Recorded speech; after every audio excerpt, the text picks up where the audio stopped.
Hello everyone. So in our last lecture we all have studied overhead chapter start किया था हमने और जिस चैप्टर में हमने ये सीखा कि किस ओवरहेड को किस बेसिस पे डिस्ट्रीब्यूट करना है। आज के लेक्चर में हम ये सीखेंगे कि डिस्ट्रीब्यूशन करते कैसे हैं, बिकॉज आई नो कि आप लोगों को रेशियो निकालना आता होगा लेकिन कुछ कुछ बच्चों को नहीं आता होगा, है ना। तो मैं आज आप लोगों को रेशियो भी कैलकुलेट करना अच्छे तरीके से सिखा दूंगी क्योंकि इस चैप्टर में वो कैलकुलेशन बहुत इंपॉर्टेंट है। ठीक है, so this is our question. We have already studied this question, right, कि कौन से एक्सपेंस को किस बेसिस पे डिस्ट्रीब्यूट करना है, जैसे कि फायर इंश्योरेंस का फ्लोर एरिया, रेंट का floor area and all we all have already studied. So today we are going to start with the practical sum. Let us all start. Okay, चलो आज colour change कर लेते हैं। चलो, rent 6000, ये सारे expenses है। चलो स्टार्टिंग से पढ़ते हैं। A factory has 3 production department, 3 production department है, P1, P2 and P3। 2 service department, S1 and S2।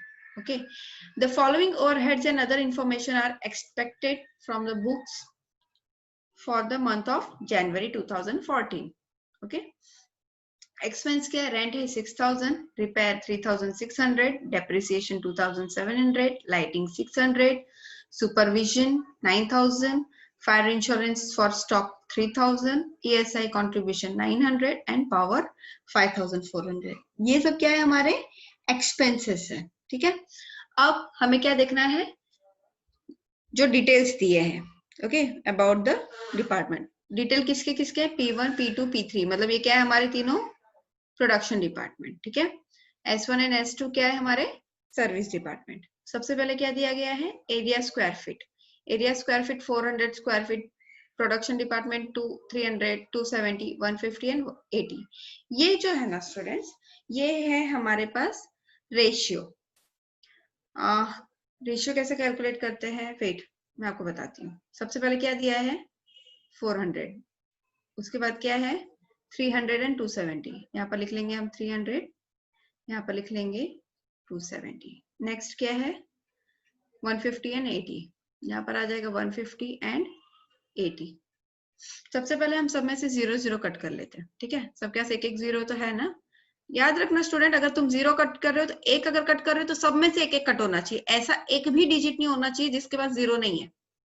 ठीक है, तो ऐसा भी नहीं करना कि इसका 2 0 तो 2 कट कर लो, नहीं। जो भी ट्रीटमेंट आपको देना है वो सबको इक्वल देना होगा, याद रखना। ठीक है, अब उसके बाद हम देखते हैं कि रेशियो क्या हो जाएगा। 40, 30, 27, 15 एंड 8। ऐसा कोई कॉमन डिजिट है जिससे ये सारे डिजिट्स, मतलब 40, 30, 27, 15 एंड 8, ये सब कट होते हो। और प्रॉपरली कट, मतलब पॉइंट वाइज नहीं आना चाहिए, प्रॉपर कट।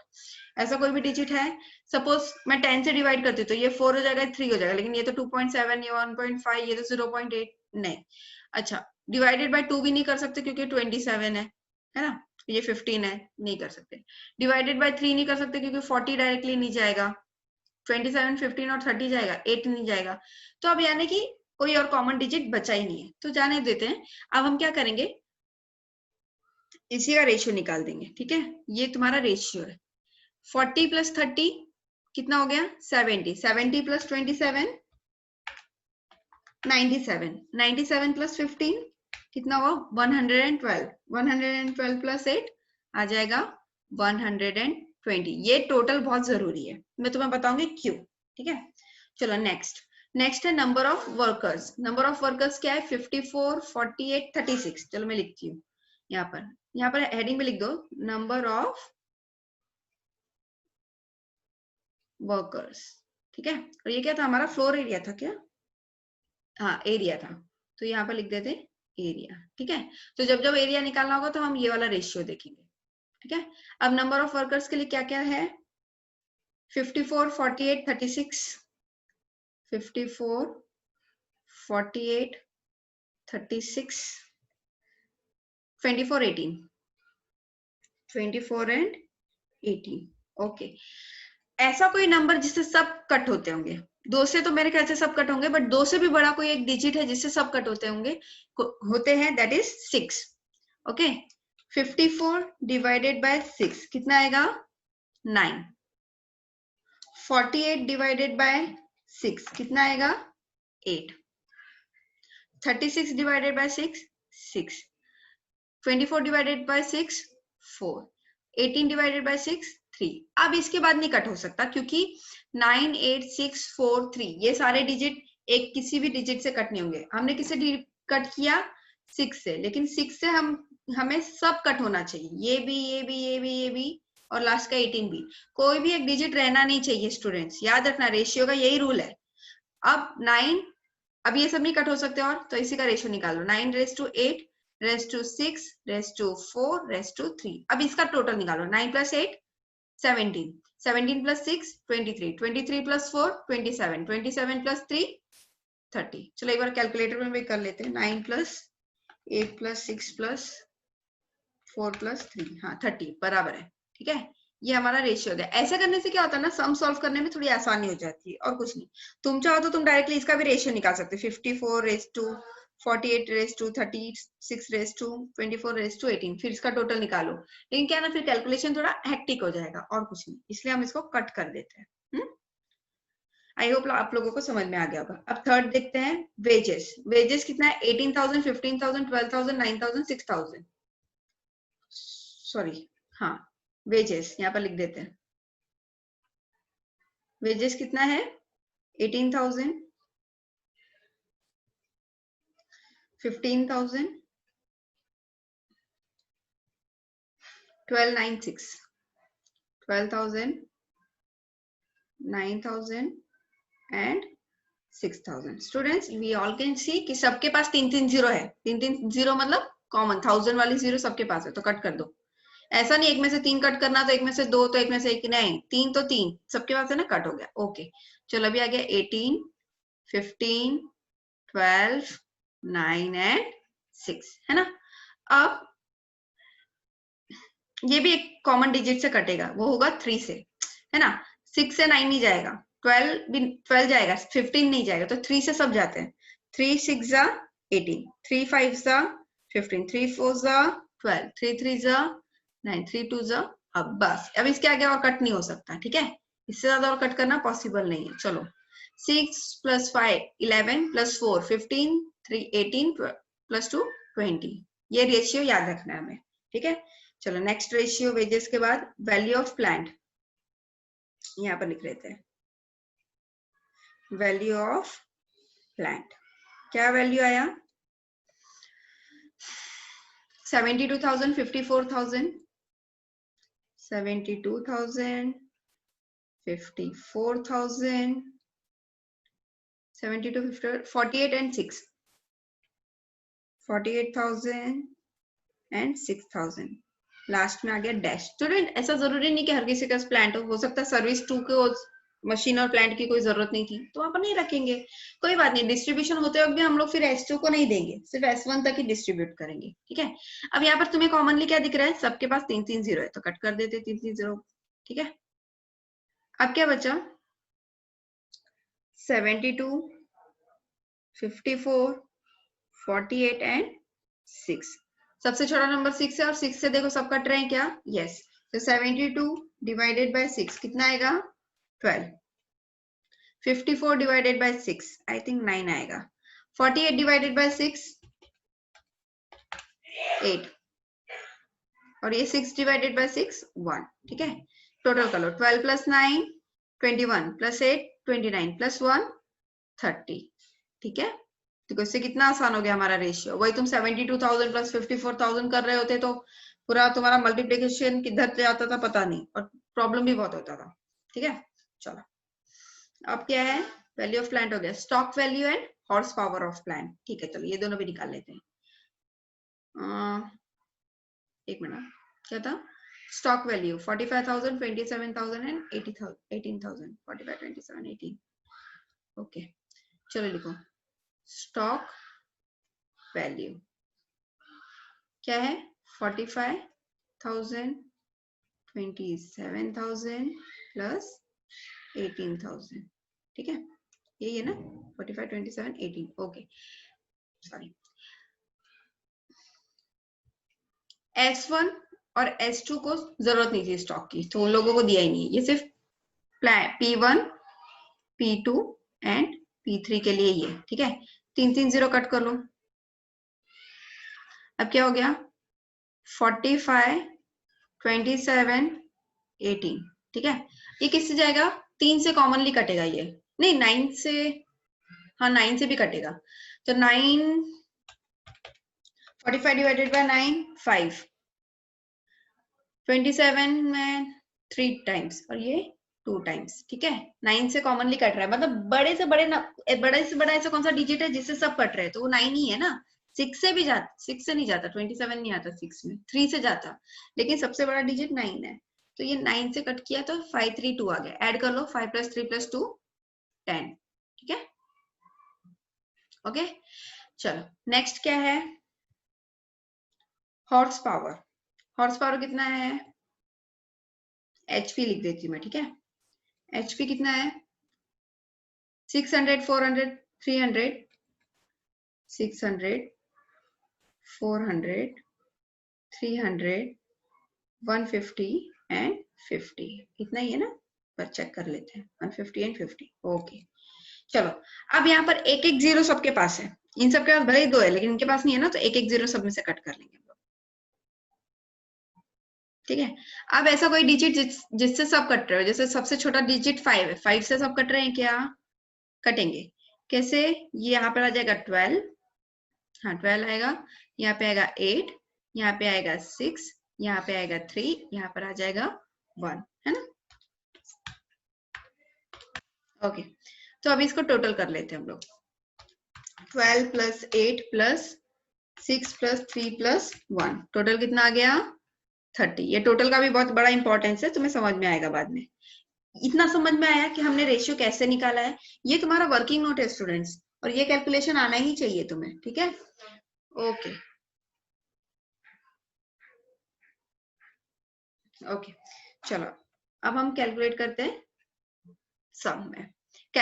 allocate और apportion the overhead among the various department on a suitable basis। देखो यहाँ पे क्या बोला है, suitable basis, यहाँ पे हमें डिसाइड करना है कि कौन किस बेसिस पे जाएगा, तो मोस्ट रिलेवेंट में देखते हैं, ठीक है। चलो सबसे पहले हम आ जाते हैं वेजेस पे। वेजेस किस बेसिस पे जाएगा स्टूडेंट, इतना ही सब देखो, वेजेस पे जाएगा क्योंकि डायरेक्टली दिया है ना, वेजेस डायरेक्टली अलोकेट किया गया है, देखो 18,000, 15,000, 12,000, ये डायरेक्ट दिया हुआ है, तो फिर इसमें तो कुछ अलोकेट नहीं करना है, तो इसको डायरेक्टली अलोकेटेड है। प्रोडक्शन डिपार्टमेंट में वेजेस नहीं लिखते, देखो यहाँ पर लिखा हुआ है इसका note, direct wages of production department are not overhead, देखो ये तुम्हें याद रखना होगा, are not overhead. On the other hand all cost of service department that is including direct wages are overhead, ठीक है। तो ये चीज एक तुम्हें याद रखनी होगी कि प्रोडक्शन डिपार्टमेंट में जो वेजेस दिया जाता है वो ओवरहेड नहीं होता है, ओके। तो यहाँ पर डैश डैश डैश आ जाएगा, सिर्फ सर्विस डिपार्टमेंट का लिख देना 9,000 एंड 6,000, ओके। अब हम यहाँ पर आ जाते हैं एक्सपेंस में, रेंट। रेंट कितना था 6,000, तो रेंट को आप यहाँ पर सब देखो, रेंट को किस हिसाब से जाना चाहिए, एरिया ऑफ स्क्वायर फीट के हिसाब से जाना चाहिए, जिसका ज्यादा एरिया ऑफ स्क्वायर फीट है उससे ज्यादा रेंट देना चाहिए। तो एरिया ऑफ स्क्वायर फीट देखो तुमने बेसिस भी लिखा है 6,000, रेशियो कौन सा आएगा एरिया ऑफ स्क्वायर फीट का, ये 40:30:27 15:8। चलो मैं तुम्हें कैलकुलेट करके दिखाती हूँ। सपोज मुझे P1 का देखना है, ठीक है।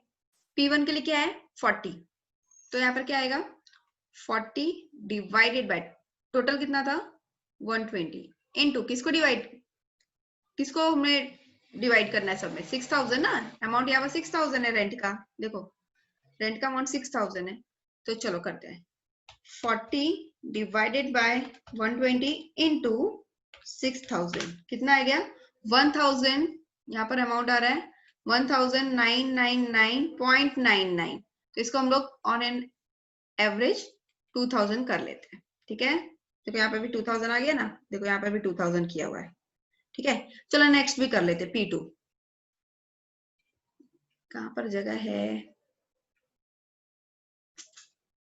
ठीक है चलो कोई बात नहीं, P2 पे भी हम कैलकुलेट कर लेते हैं। P2 में क्या होगा, रेशियो क्या आएगा, P2 के लिए 30 है ना, 30 डिवाइडेड बाय 120 इंटू 6,000, चलो करते हैं यहाँ पे 30 डिवाइडेड बाय 120 इंटू 6000 कितना आया 1500। देखो यहाँ पे भी 1500 है ना। वैसे इन सब का भी कैलकुलेट करेंगे हम लोग, 400 आ जाएगा। ठीक है, चलो रिपेयर्स। रिपेयर्स किस बेसिस पे जाना चाहिए? रिपेयर पहली बात होता किसका है? रिपेयर होता है प्लांट एंड मशीनरी का, तो वैल्यू ऑफ प्लांट पे जाएगा, है ना। क्योंकि जो इतना महंगा प्लांट होगा उतना महंगा उसका रिपेयरमेंट का भी खर्चा होगा, ऐसा एज्यूम करते हैं कि हाँ भाई महंगा मशीन है तो उसका कॉस्ट भी रिपेयरमेंट का महंगा ही जाएगा। तो रिपेयर मतलब प्लांट वैल्यू। प्लांट वैल्यू के लिए हमने कौन सा ये किया है रेशियो? ये वाला 12:9:8:1। चलो इसमें भी मैं कैलकुलेट करके देती हूँ। रिपेयर का कॉस्ट कितना है? 3600 है ना। चलो 3600, यहाँ पर देखो रेशियो क्या आएगा? 12 सबसे पहले ले लेंगे P1 का, डिवाइडेड बाय 30 टोटल। डिवीजन में हमेशा 30 आएगा, 30 मतलब टोटल अमाउंट आएगा, इनटू किसको डिवाइड करना है? 3600 को। ओके चलो निकालते हैं। 12 डिवाइडेड बाय 30, कैलकुलेटर में कैलकुलेट करो। 12 डिवाइडेड बाय 30 इंटू 3600, अमाउंट क्या गया? 1440। देखो यहाँ पर भी आया ना 1440। ठीक है, देखो ऐसा नहीं कि मैं तुम्हें सिर्फ बोल ही रही हूँ वर्बली, प्रैक्टिकली सॉल्व करके नहीं दिखाया। तुम कैलकुलेटर लेकर के बैठो और जैसा मैं कह रही हूँ वैसा वैसे कैलकुलेट करते जाओ। तुम देखोगे कि जैसा मैं कैलकुलेशन बता रही हूँ वो वैसे ही आंसर आ रहा है। ठीक है, भले ही मैंने यहाँ पर स्कैन कॉपी लगा दिया टेक्स्ट बुक का, बट स्टिल मैं हर एक चीज एज अ ब्लैक बोर्ड तुम्हारे इस ब्लैंक पेपर पे सॉल्व करके तुम्हें दिखा रही हूँ प्रैक्टिकली। बिकॉज प्रैक्टिकल सब्जेक्ट में मुझे पता है सिर्फ बोल बोल के नहीं समझाया जा सकता, टीचर को भी प्रैक्टिकली सॉल्व करके दिखाना पड़ता है बच्चों को। तो वो तो मैं बेस्ट ट्राई कर ही रही हूँ अपनी ओर से, तो आप लोग भी अपनी ओर से ट्राई करो और कैलकुलेटर लेकर के कैलकुलेट भी करो। चलो दूसरा P2 का निकाल लेते हैं। 9 है ना, 9 डिवाइडेड बाय 30 इंटू 3600 कितना आएगा?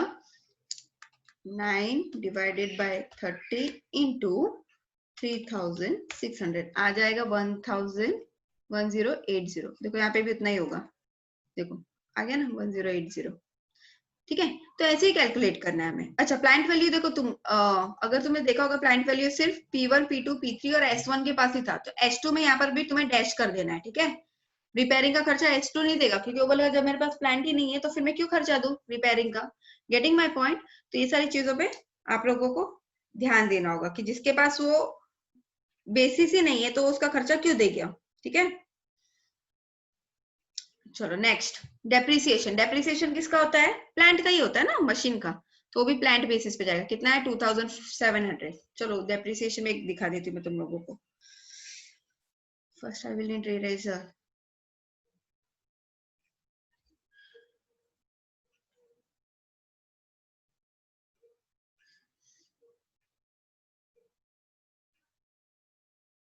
चलो ब्लू से कर देती हूँ डेप्रिसिएशन का। ठीक है, चलो डेप्रिसिएशन का अमाउंट क्या है? 2700 ना। ओके, रेशियो 12, ये वाला रेशियो देखो, 12 डिवाइडेड बाय 30 इंटू 2700, क्योंकि हमें 2700 को डिवाइड करना है ना। तो 12 कैलकुलेटर में करो, 12 डिवाइडेड बाय 30 इंटू 2700, अमाउंट आ जाएगा 1080। ठीक है, और यहाँ पर भी देखो वही अमाउंट लिखा है, कहाँ गया भाई, देखो है ना। तो इस चीज को प्रैक्टिकली तुम सॉल्व करके देखोगे तो तुम्हें और भी अच्छे तरीके से समझ में आएगा। और भी समझ में मैं तुम लोगों को बेसिक से ही पढ़ाती जाऊंगी, मैं कभी ऐसा एज्यूम ही नहीं करूंगी कि तुम लोगों को सब आता है। मैं बेसिक से ही पढ़ाती रहूंगी, लेकिन आप लोगों का भी काम है कि प्रैक्टिस करते रहना है। ठीक है, कैलकुलेटर तुम्हारे पास भी होगा तो कैलकुलेटर पे अपना हाथ बिठा के रखो, कंसेप्ट क्लियर रखो, क्वेश्चन देखते तुम्हें पता होना चाहिए कि अच्छा ये लिस्ट ऑफ एक्सपेंस है, ये देखो ये सब लिस्ट ऑफ एक्सपेंस है और ये बेसिस ऑफ अपॉर्शनमेंट है, तो किसको किस बेसिस पे देंगे ये सब। तो ये सारी चीजों का जितना तुम प्रैक्टिस करोगे ना उतना ही ज्यादा अच्छा रहेगा। प्रैक्टिकल सब का स्पेशलिटी ये है कि प्रैक्टिस के बेसिस पर ही है, तुम जितना प्रैक्टिस करोगे उतना तुम्हारा दिमाग शार्प होते जाएगा। ठीक है, चलो लाइटिंग। लाइटिंग किस पे जाएगा? एरिया ऑफ स्क्वायर फीट, क्योंकि देखो और किसी बेसिस पे तो नहीं जा सकता। हॉर्स पावर मत बोल देना, क्योंकि हॉर्स पावर जो है वो पावर के लिए रहता है, लाइटिंग के लिए नहीं रहता। भाई तुम्हारे घर में जो लाइट और फैन लगे हैं उसके लिए हॉर्स पावर का थोड़ी ना कोई रोल है, उसके लिए ना क्या होगा, एरिया ऑफ स्क्वायर फीट, क्योंकि जितना बड़ा एरिया होगा उतने number of lights, number of fan और जो भी है वो लगेंगे। ठीक है, नेक्स्ट क्या है, सुपरविजन। सुपरविजन के किस बेसिस पे जाना चाहिए, सुपरविजन होता किसका है, पहली बात तो सुपरविजन होता है वर्कर्स का, कि वो लोग काम ठीक से कर रहे हैं या नहीं कर रहे। तो नंबर ऑफ वर्कर बेसिस पे डाल दो, कि जितने भी, जहां पर ज्यादा नंबर ऑफ वर्कर है वहां पे सुपरवाइजर को ज्यादा काम करना पड़ता है, तो वहां पर वो ज्यादा चार्ज करेगा। क्लियर।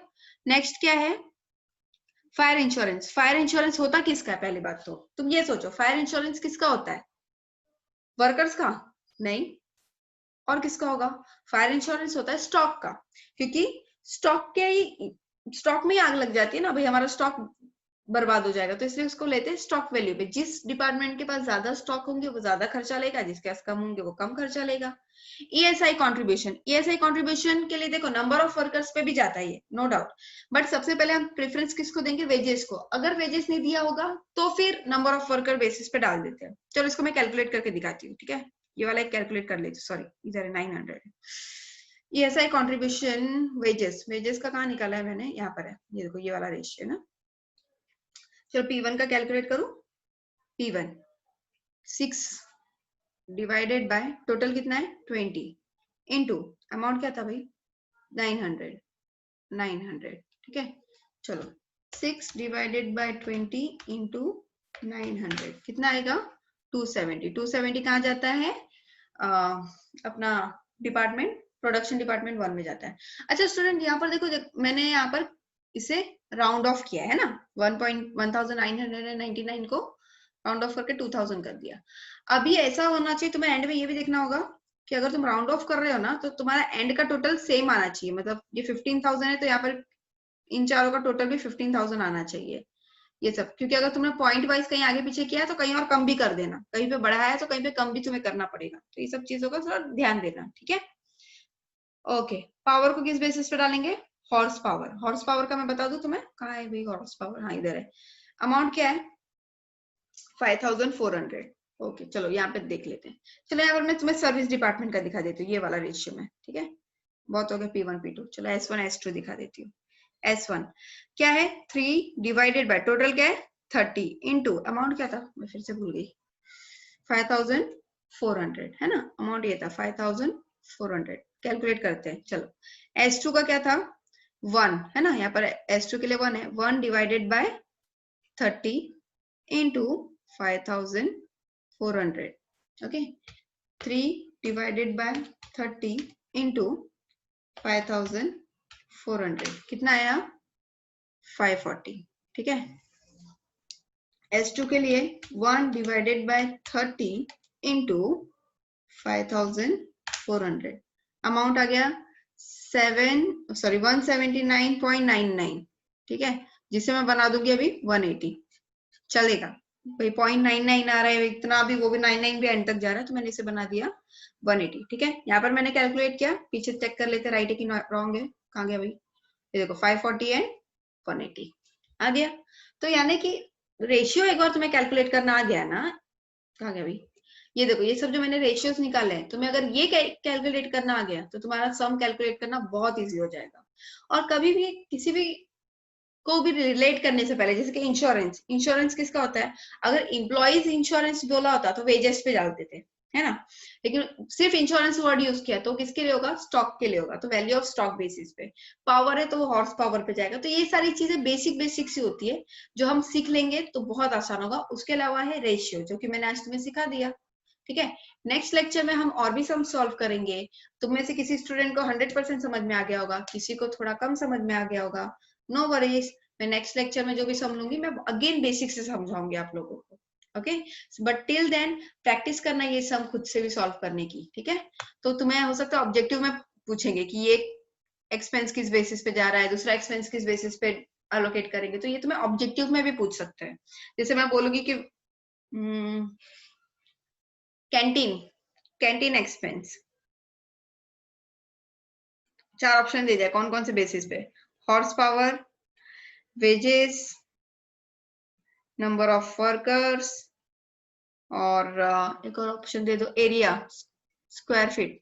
ठीक है, तो नंबर ऑफ वर्कर बेसिस पे, जिसके पास ज्यादा नंबर ऑफ वर्कर है वो लोग का ज्यादा कैंटीन का खर्चा आता होगा भाई, है ना। So this is a thing which we can understand. तो ये तुम्हें ऑब्जेक्टिव में पूछ लेंगे, 4 ऑप्शन दे देंगे, तो तुम्हें पता होना चाहिए ऑब्जेक्टिव में कि कौन सा आंसर राइट है, कौन सा रॉन्ग है, राइट। तो ये ऑब्जेक्टिव पॉइंट ऑफ व्यू से भी इंपॉर्टेंट है, प्रैक्टिकल सम सॉल्व करने से भी पॉइंट से इंपॉर्टेंट है। तो आप लोगों को ये अच्छे तरीके से सॉल्व करना होगा, ठीक है। सो आज के लिए इतना ही। Till then take care, good bye and study करो, ओके।